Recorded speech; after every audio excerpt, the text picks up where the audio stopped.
Hello there, I am with Juliane Gilbert. She's a phenomenal woman. She's the mother of 3 children, all of whom are on the autistic spectrum. Autistic. Yeah, and something she really is very passionate about is helping other people, families who have autism in the family, just to help them survive, really. Absolutely. Yeah. So she's really, looking to empower people, and so to do that she wants to start a series of videos. So I said, let's make the first one, because I'd just love to make one with you. So first thing we've done really is just have a look at the reasons why I want to do the YouTube videos. Yeah, to motivate me and just to remind me why I have to do it. Yeah, so we've been writing them down. Yeah. So the main reason is to help, so that they can listen. It's easier to listen to something and walk around a room than to sit down and have to read it, because I find it difficult myself to get onto Facebook and start reading things. So this is a way that they can access it easier. Yeah, so you can run, you can chase kids or whatever it is you need to do, and you're not having to sit and read volumes and volumes of stuff. And, okay, so it's going to be accessible information. And what are the key issues that you're going to be addressing and helping people with? The reason why I want to do it is because of all that I've been through. So it's about getting information, obviously, so that they know what do I do when my child is spending too much time in the toilet, for example, and so it's about getting the information there. But a lot of the time, when you have a kid with a disability, or even tending anyone, you become very isolated and very alone, because it becomes too hard to actually take them out somewhere, because you've either got to make excuses for them, or you've got to set up the 2 hours beforehand with the right foods and right activities, and give the people a heads up that they might act a little bit crazy when they're out about, because of course you never have it. It's very rare to have a child that is just autistic. The autism spectrum just covers autism, but you have a lot of co-disease states, if you like ADHD or ADD or high sensory processing, low sensory processing. There's just auditory processing. There's just so much extra that's evolved, and it's going to change the way they act as well. And we've deliberately chosen quite a noisy environment just to chat in today.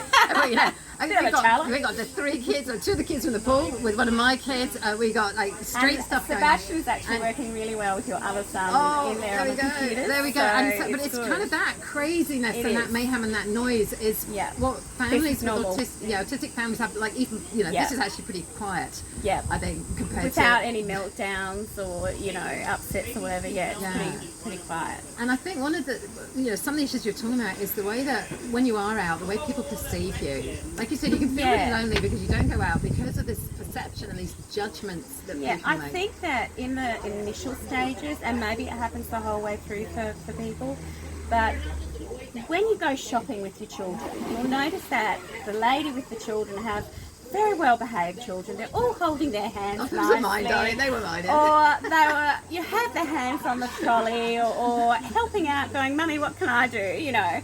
Well, that's not my children. And yours are teenagers, just to put that, we're not talking toddlers. We're not talking tiny little people here. They're all teens. My children are 3 teens. still not like that. But I remember when I first went out, I had to have them in the trolley, because otherwise they'd escape. And I had to have something for them to eat or to read, so that they didn't leave the trolley or have a meltdown, because it's the lights were making a buzzing noise, and and that sort of sets them off sensory wise, or the noise of the people, or they've been touched by someone, or whatever else is there. And so very early on, I decided that I wasn't going to be judged. And the reason why I wasn't going to be judged... Should we just pause our moment? No, we just keep going. They'll be fine. The worst that could happen is we haven't done with 2 kids rather than 3 in the pool. So I decided very early on that no one has the right to judge you, because they don't know what you're going through. And if you can accept that you're doing the best that you can, then... I might just have to answer this one. He is 17. Yes, that's not true. I think that's Hayden. Oh, is it? Oh, wow. Okay. Who's calling? See, Juliane. Do I have a hairband? Do you have? I know. It's not like they couldn't work that out 15-year-old son. Can you get out of the pool and find one? But you're on call, like you're on call 24 hours a day, really, aren't you? Like it just doesn't stop, a lot of does it? micromanagement. Yeah. So especially with the two youngest, the 15-year-old and the 13-year-old, the 15-year-old desperately wants to be friends still, but he just socially doesn't get how to interact with his 13-year-old. And of course the 13-year-old is also on the spectrum and doesn't read the 15-year-old very well. So you can see how there's going to be conflict going on between the two of them.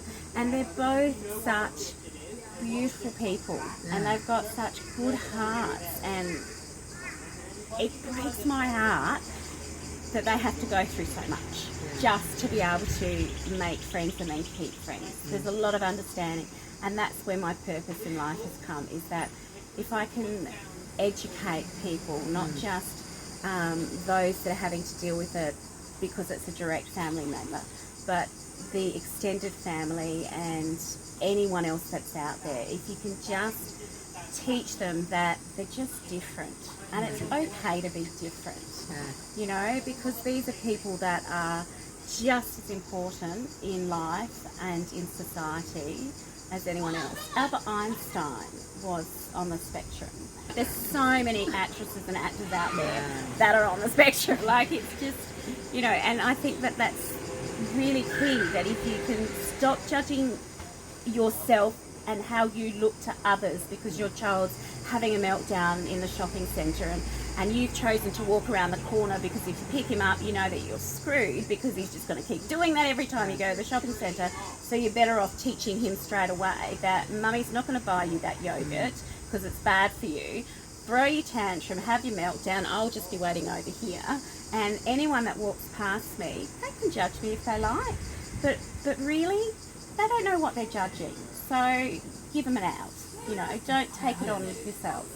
So it's about that, and you know, I just want everyone out there to accept everybody else, but also to be able to learn what they need to learn about all the different stuff that goes on with families and for the kids with their different